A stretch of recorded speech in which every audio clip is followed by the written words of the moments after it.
112వ కీర్తన 9వ వచనాన్ని ఒకసారి రిపీట్ చేసుకుందాం. వాని కొమ్ము ఘనత నుండి హెచ్చించబడును. మీ జీవితంలో మీరు హెచ్చింపబడాలని దేవుని కోరిక. వాని కొమ్ము అన్నప్పుడు నీ పేరు కావచ్చు, నీ వ్యాపారం కావచ్చు, నీ ఉద్యోగం కావచ్చు, నీ చదువు కావచ్చు, నీవు ప్రయత్నించే ప్రయత్నం కావచ్చు, అది హెచ్చించబడాలి.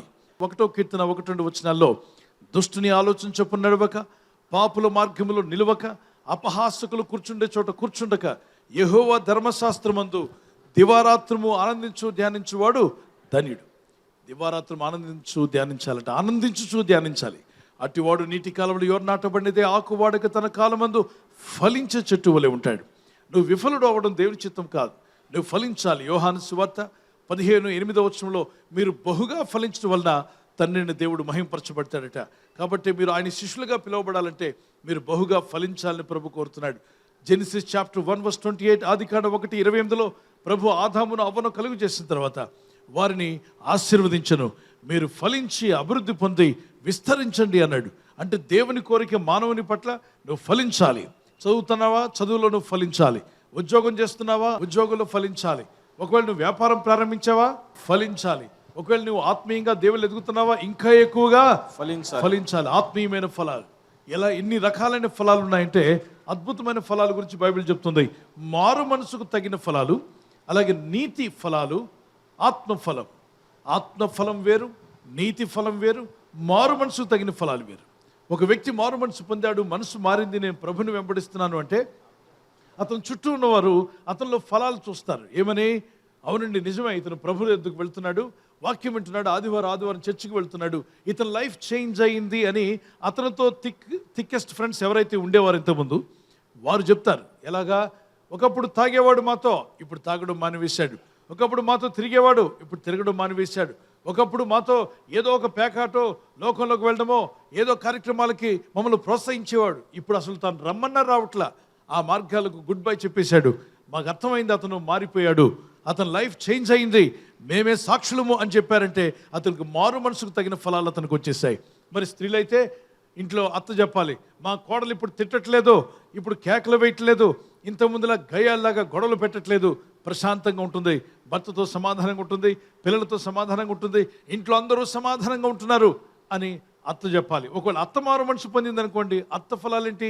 కోడలు చెప్పాలి, మా అత్త ఇప్పుడు మారిపోయింది, ఇంతకుముందులాగా కసుబుసులు ఆడట్లేదు, కారాలు మిరియాలు నోరట్లేదు, మరి పగ ప్రతీకారాలు విడిచిపెట్టింది, మా అమ్మలాగా నన్ను చూసుకుంటుంది. ఒకప్పుడు అత్తలా ఉండేది, ఇప్పుడు అత్త అమ్మలాగా మారిపోయింది, నన్ను ఆమె కుమార్తెలా చూసుకుంటుంది, ఎంతో ప్రేమగా. భోంచేసావమ్మా అని అడుగుతుంది. మరి ఇంతకుముందు ఫిర్యాదులు చెప్పేది, ఇప్పుడు అలా చెప్పట్లేదు, ఆమె బైబిల్ చదువుకుంటుంది, ప్రేయర్ చేస్తుంది. మా అత్తలో చాలా మార్పును చూశాను, అది మారు మనసుకు తగిన ఫలాలు.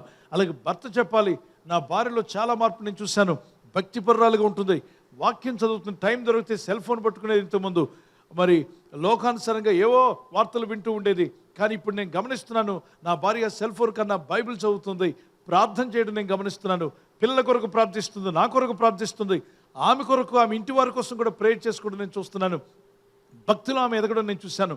అంటే భర్త సాక్ష్యం ఇచ్చాయంటే ఆమెలో మారు మనసు తగిన ఫలాలు ఉన్నాయని.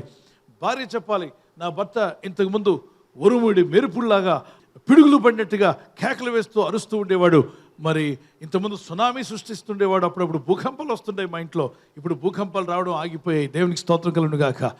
ఎక్కడో ఏదో ఉందనుకోకండి, దేవుని యొద్ద సమస్తం ఆశీర్వాదాలు ఉన్నాయి. ఆయనతో నడవండి, ఆయన వాక్యంతో ప్రార్థించండి, వాక్యం ధ్యానించి పడుకోండి. బైబిల్ చెప్తుంది, నువ్వు పడుకున్నప్పుడు వాక్యం ధ్యానించు, లేచినప్పుడు వాక్యం ధ్యానించు, కూర్చున్నప్పుడు వాక్యం ధ్యానించు, అప్పుడు నువ్వు చేసే ప్రతి ప్రయత్నం నేను ఫలింపజేస్తాడు. ద్వితీయోపదేశకాండము 11వ అధ్యాయం 18-19 వచనాలు. ఎస్, ప్రభు నాతో మాట్లాడాడు అన్నవారు చేయండి, ప్రార్థన చేసుకుని 2 చేతులు ప్రభు వైపితే. కృప కలిగిన మా తండ్రి, అనేక విధాలుగా హెచ్చిస్తానన్నావు, దీవిస్తానన్నావు, దయగలిగి ఉండమంటున్నావు, దయాళులుగా జీవించమంటున్నావు, వాక్యం ప్రేమించేవారుగా ఉండమంటున్నావు, నీ చిత్తం నెరవేర్చేవారుగా ఉండమంటున్నావు. ప్రభా, ప్రార్థించినప్పుడు ఇగో నీతి గల వారిని దేవుడు ఆశీర్వదిస్తానని వాగ్దానం చేశాడు. నువ్వు దేనికి భయపడకుండా దేవుడు నిలబెడతాడు, నిన్ను స్థిరపరచబోతున్నాడు ప్రభు. నీ జీవితం స్థిరపరచబడే రోజు రాబోతుంది, నీవు స్థిరమవుతావు, దేవుల్లో స్థిరపడతావు, వాక్యంలో స్థిరపరచబడతావు. ఎన్నో విషయాల్లో ఫెయిల్ అయ్యానంటున్నావు, ఫెయిల్ కన్నా ఫలించే రోజు రాబోతుంది, నువ్వు ఫలిస్తావు. You shall prosper in Jesus' name. Prosperity shall come to you. దేవుని యందు భక్తి కలిగిన బిడ్డ, విశ్వాసంలో ఎదుగు, ప్రార్థనలో ఎదుగు, భక్తిలో ఎదుగు, మారు మనసు తగిన ఫలాలు కలిగి ఉండు. నీవు వర్ధిల్లే రోజు రాబోతుంది. ఈ రాత్రి నెమ్మదితో పండుకొని సురక్షితంగా కాపాడబడినట్లుగా నీ అగ్ని కంచి వేసి మమ్మల్ని కాపాడండి. మీ చిత్తములో కొనసాగే కృప అందరికీ దయచేయమని యేసుక్రీస్తు ప్రశస్త నామములో వీరందరికీ చక్కని నిద్ర దయచేసి తెల్లవారు లేచి కృపను మాకిమ్మని క్రీస్తు నామములో అడిగి వేడుకుంటున్నామా పరలోకపు తండ్రి. ఆమేన్, ఆమేన్. ఈ వాగ్దానాన్ని మీతోనే ఉంచుకోకుండా లైక్ చేయండి, షేర్ చేయండి.